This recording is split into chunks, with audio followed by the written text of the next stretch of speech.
Now, from your local sports leader, this is Tourney 2020, brought to you by A.E. Robinson Oil Company, Hartley's Chrysler Dodge Jeep Ram, and Sebasticook Valley Federal Credit Union.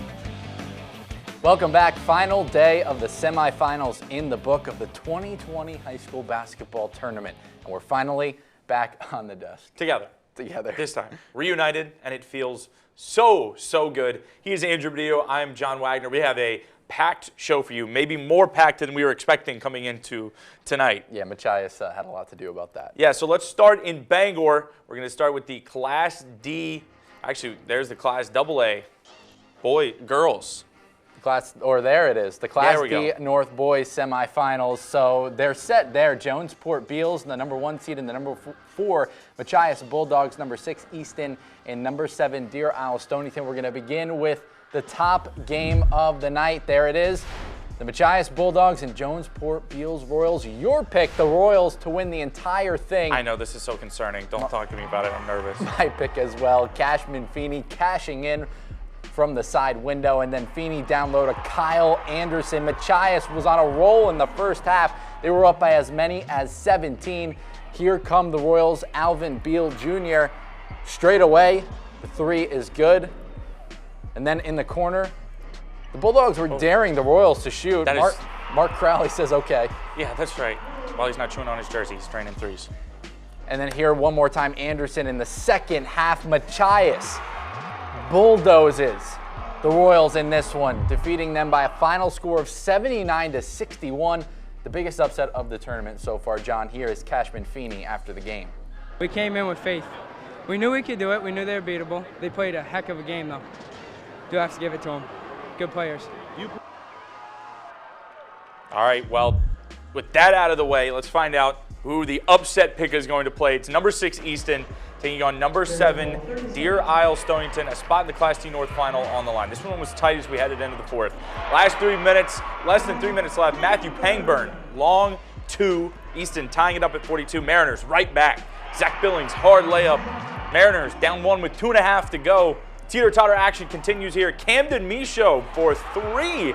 Bears led by 3 with 2 minutes left. Here's the next Deer Isle possession. Miles Brown hits the jumper. Need a defibrillator. I can't. It's too much. This is too much. Final minute here. Tied at 48. Cooper Kenny sees a lane and takes it. And one. Incredible finish. His only field goal of the game. The Bears in front by 2. Deer Isle scheming, planning.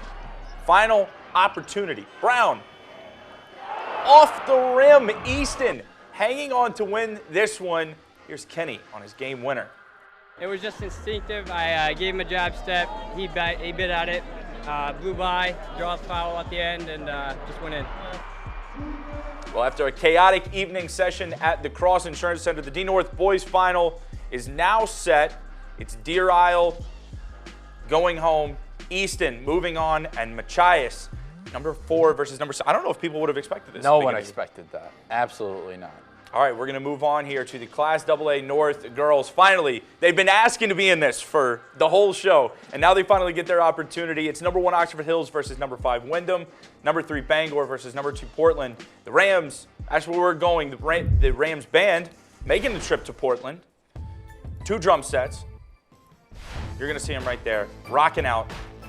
I'm here for it. Semifinal matchup. Gemma Motema for the Bulldogs, hitting the basket and 1. Bulldogs up 1 there. Running and gunning, Davina Kabantu slashing her way for 2. Portland having no offensive problems in this one.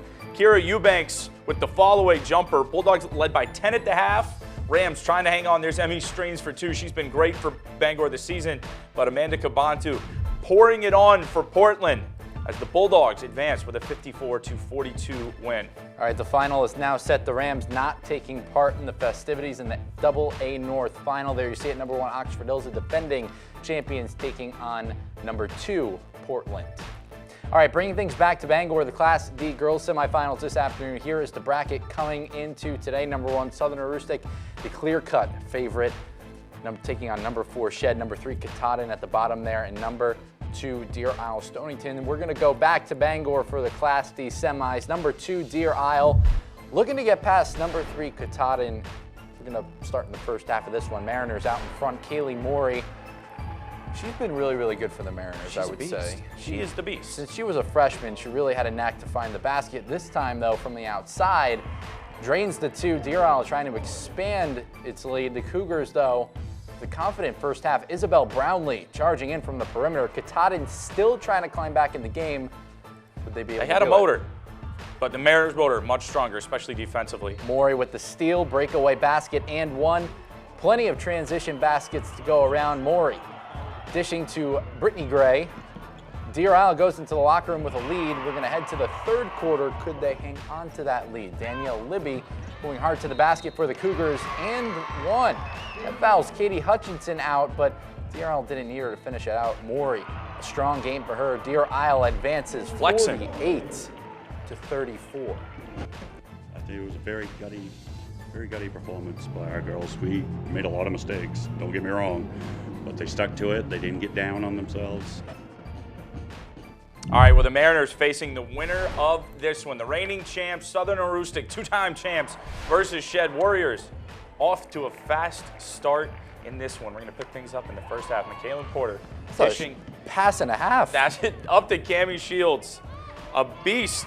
She couldn't finish that out, but she's got some help there. Warriors got off to a speedy start in this one. Porter, again, 27-9 run to start this game. I'd say that's pretty good. That's very good. Yeah, Keisha Scott, she was pretty good for Shed. She was most of the offense for that team, getting the basket and the foul there. But the Porter and Shields connection is sounding like a dominant law firm. They're a dominant. Better than Protter and Shields. Yeah, definitely so. You watch the 6 p.m. newscast. Great second half offensively for Southern Aroostook. They dominate. Emma Nadeau going straight to the basket on the run. Gets that one to fall. Southern Aroostook 68-39 win. D North final rematch against Deer Isle ahead on Saturday. I'm definitely excited, but I know that they're going to be looking for revenge after we beat them last year, so I know that we're going to have to come out with intensity and play really well. All right, there you have it. Number one, Southern Aroostook. Chalk. Scratch, as they say. It's going to be a rematch. I'm interested to see how that one's going to go. It's going to be a lot of fun. Should be a good We got more interesting things coming after the break. Yeah, we got a lot more. We're done with all the semifinals around the state. The first finals in Class A North, though, those are coming up on Friday, and we'll preview those when we come back with our tournament coverage.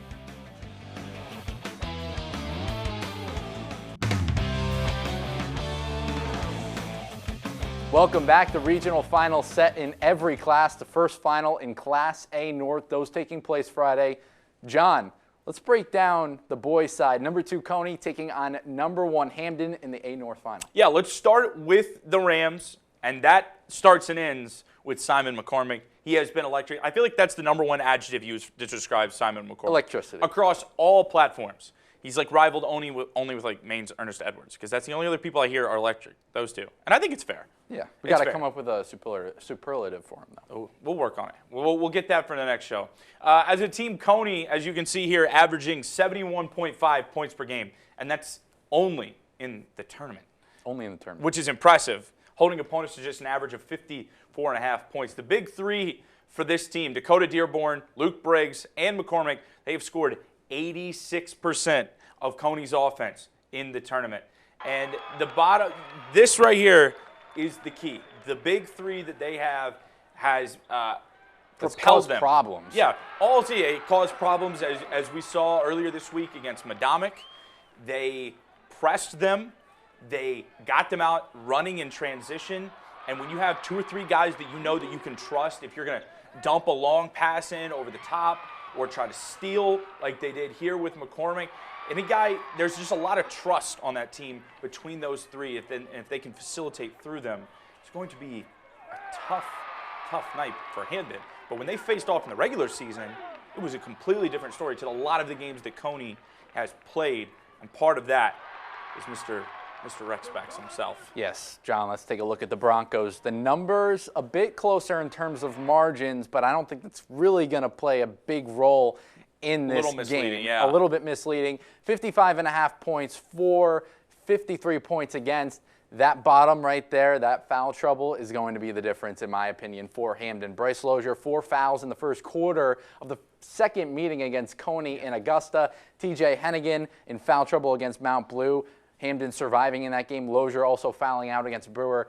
They survived. Almost cost them. Almost cost This them. close, yeah. Very close, but this is going to be a classic matchup here.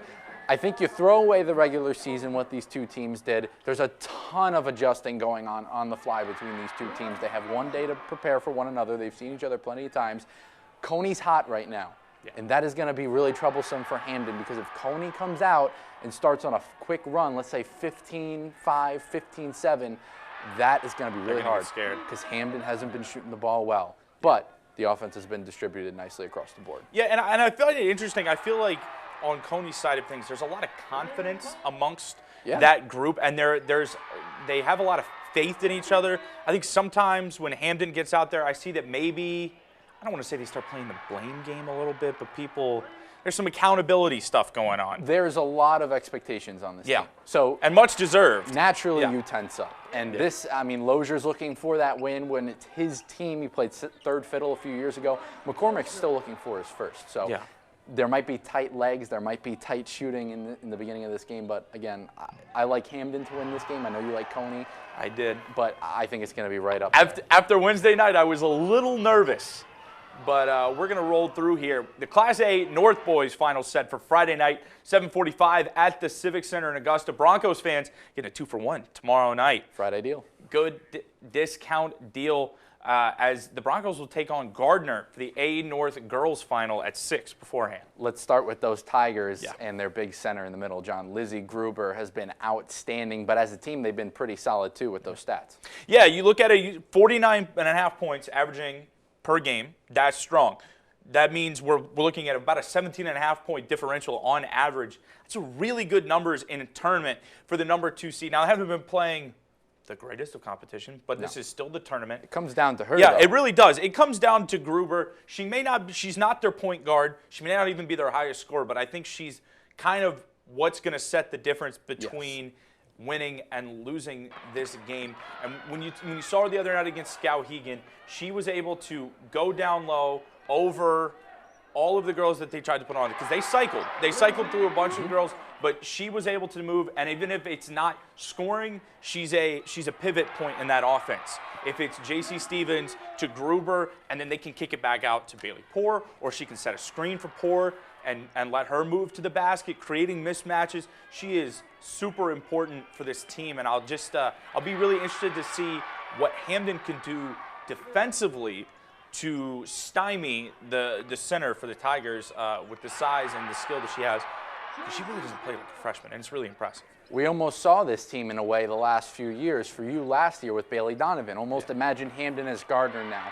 What is the defensive scheme going to be against them? Do you hit them with a zone and force them to shoot and swallow up the big, the big man or the big girl in the middle there? So these are the questions Nick Winchester is going to have to answer, though. On the Hamden side, as well-balanced a team as you're going to see, the differentials there speak for themselves. Strong. The key player, Lydia Brillant. She's been outstanding come tournament time, a bit of a quiet regular season for her.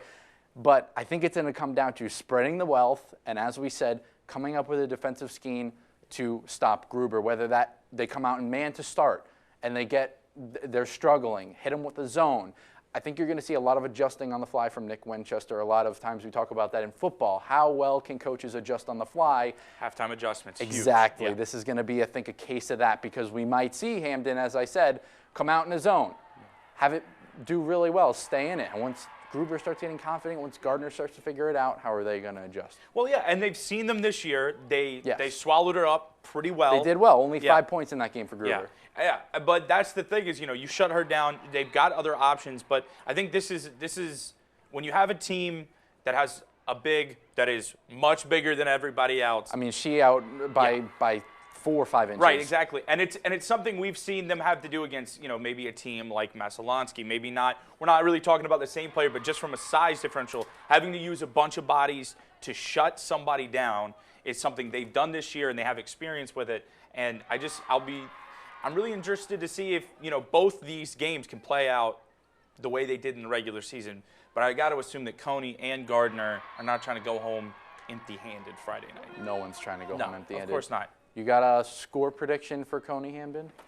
Putting you on the spot. I think it's going to be a high-scoring game. Okay. I think it is. I think they're both going to get out and run pretty quickly, and I think they're going to have success doing it. It's going to be a matter of they're both going to be able to go to the rack pretty easily. How do they shoot from outside the perimeter? Lozier's got a good three-point game. Braden Cole has been great for Hamden. I'm going to say 63 to 54 Coney. Okay. And I'm going to say on the girls' side, Hamden gets the win there. It's a low scoring. Yeah, I'm thinking 48 to I'm thinking 35. I'm thinking Hamden wins that game 37-30. We're not even going to be close tomorrow. No. But that's okay. That's right. Someone picked Machias to win Classy North Boys though. This guy. At the beginning of the year, there is video We'll pull it evidence. up at the next show. Yeah, we're gonna have to. So we'll get you some party poppers, some confetti. Big win for you. Big win for Machias. Yes, big win for Machias. Big win for a lot of the teams moving on to the D North Finals tonight as well. Those A North Championship games coming up tomorrow night in Augusta. John will have those highlights, and we'll have all your action as well from the Cross Center. That's all the time we have for tonight, though. We'll see you same time, same place tomorrow. Have a great night.